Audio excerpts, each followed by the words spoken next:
এটাকে কেউ গুগলি বলে, আবার কেউ গেঁড়ি বলে। এটাকে পুকুর থেকে তুলে রান্না করতে ভীষণ ঝামেলা, কে ছাড়া উড়ে রান্না করো রে, খুবই ঝামেলা এটাকে। কিন্তু খেলে ছোট থেকে বড় সকলের ক্যালসিয়াম অভাব হবে না। এতে হচ্ছে প্রচুর পরিমাণে ক্যালসিয়াম, একে খেলে আর ঔষধ খেতে লাগবে না। আর এই গেঁড়িকে তুমি যেভাবে হোক রান্না করতে পারো, কেউ ভেজে খেতে পারে, কেউ ঝোল করে খেতে পারে, কেউ বা আলু দিয়ে দম করে খেতে পারে, মাংসের মতো লাগে এটা। আজকে আমি এটা রান্নার রেসিপি করে থাকবো, সেটা হচ্ছে আলু দিয়ে তরকারি। এই তরকারির মধ্যে আদা রসুন পেঁয়াজ কষে কষে ভালো করে মাংসের মতো রান্না করব।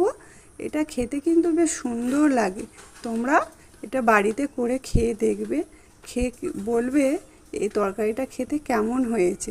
আমাদের তো খেতে খুব ভালোই লাগে, আর আমাদের বাড়ির সবাই পছন্দ করে, কারণ এতে আছে প্রচুর পরিমাণে ক্যালসিয়াম।